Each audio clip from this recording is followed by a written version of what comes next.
Perkenalkan, nama saya Yulia Nur Lestari dengan NIM 22212000073 dari kelas 2C, Prodi Pendidikan Nonformal Mata Kuliah Sosiologi Pembangunan.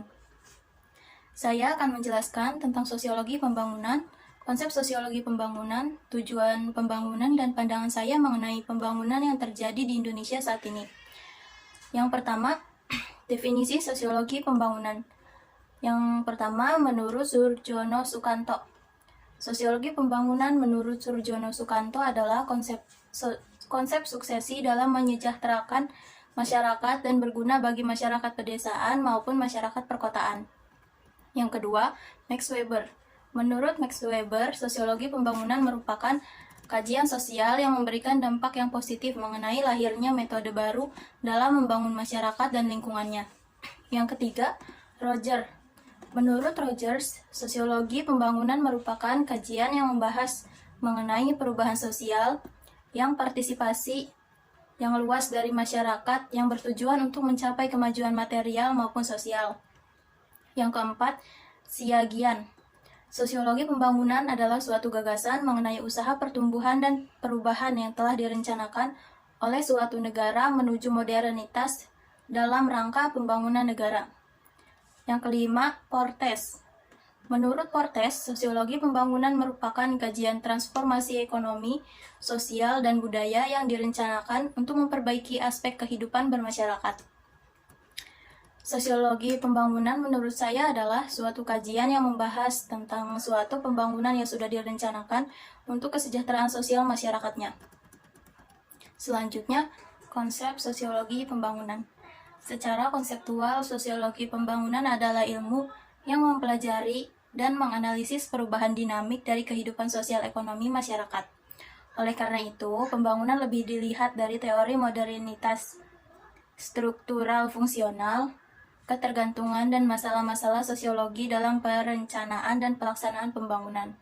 Sosiologi pembangunan juga berbicara tentang kondisi suatu masyarakat yang tidak berdaya menjadi berdaya demi terwujudnya kesejahteraan di tengah masyarakat.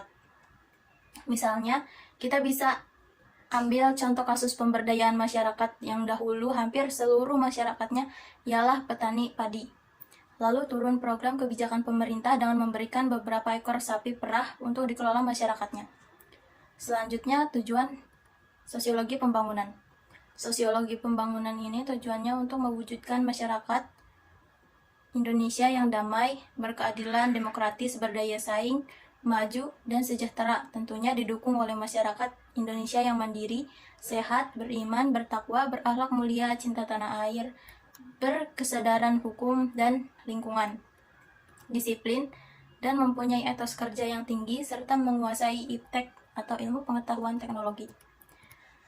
Pelaksanaan pembangunan ini turut melibatkan segala aspek kehidupan bangsa, seperti aspek politik, ekonomi, sosial budaya, dan pertahanan, keamanan secara berencana, menyeluruh, terarah, terpadu, bertahap, dan berkelanjutan. Selanjutnya, pandangan saya mengenai pembangunan yang terjadi di Indonesia saat ini. Saya mengambil contoh pembangunan dalam segi perekonomian. Pandemi COVID-19 sudah mewabah hampir negara di seluruh Indonesia. Banyak hal yang dirugikan, mulai dari bidang politik, sosial budaya, keagamaan, sampai yang paling parah adalah di bidang ekonomi. Di Indonesia, bidang ekonomi berdampak sangat besar. Banyak industri yang merumahkan karyawannya, produksi berhenti sesuai dengan kebijakan pemerintah. Namun ada beberapa industri yang masih diperbolehkan bekerja, salah satunya industri pasar modal syariah. Industri pasar modal mengalami dampak yang luar biasa, yang pasti nilai-nilai saham turun, adanya perubahan-perubahan kebijakan selama pandemi seperti perubahan jam kerja, melakukan trading halt, perubahan auto rejection, tetapi selain hal tersebut, masih ada perusahaan yang melakukan IPO, atau munculnya perusahaan go public yang melantai di bursa dalam masa pandemi ini. Penurunan secara keseluruhan nilai selama pandemi di bawah 5%.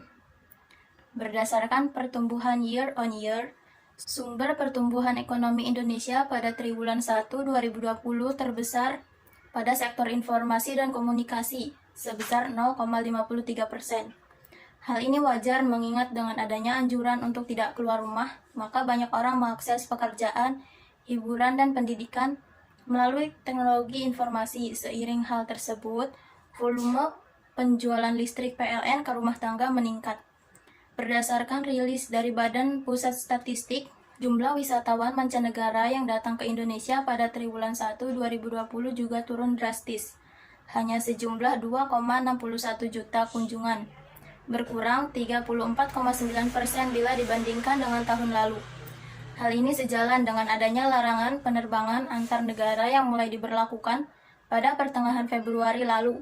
Jumlah penumpang angkutan rel dan udara juga tumbuh negatif seiring dengan diberlakukannya PSBB. Mengingat hal tersebut, pemerintah mengambil langkah cepat dengan menyiapkan 4 langkah agar perekonomian nasional kembali positif. Pertama, melakukan belanja besar-besaran guna meredam kontraksi ekonomi akibat pandemi COVID-19. Belanja pemerintah diakui sebagai instrumen pengungkit pemulihan ekonomi. Lewat belanja besar-besaran, permintaan dalam negeri meningkat dan dunia usaha tergerak untuk berinvestasi. Kedua, pemerintah membentuk Komite Penanganan COVID-19 dan Pemulihan Ekonomi Nasional. Pada komite ini, Erlangga Hartarto bertindak sebagai pemimpin dan Erick Thohir selaku ketua pelaksana. Komite tersebut akan memastikan penanganan kesehatan dan ekonomi berjalan sinergi dan menjaga pertumbuhan ekonomi pada kuartal 3. Ketiga, pemerintah menempatkan dana di perbankan guna memutar roda ekonomi. Adapun penempatan yang telah dilakukan adalah 30 triliun di himpunan bank milik negara dan 11,5 triliun di Bank Pembangunan Daerah. Berkat langkah tersebut, penyaluran kredit perbankan mulai membaik. Keempat, pemerintah melakukan penjaminan kredit modal kerja untuk korporasi. Perbankan telah menandatangani perjanjian penjaminan terutama untuk sektor padat karya. Dengan kelima langkah tersebut, pemerintah menegaskan bahwa perkataan segelintir pengamat yang mengatakan pertumbuhan ekonomi Indonesia akan semakin parah hanyalah asumsi negatif. Sekian dari saya, kurang lebihnya mohon maaf. Wassalamualaikum warahmatullahi wabarakatuh.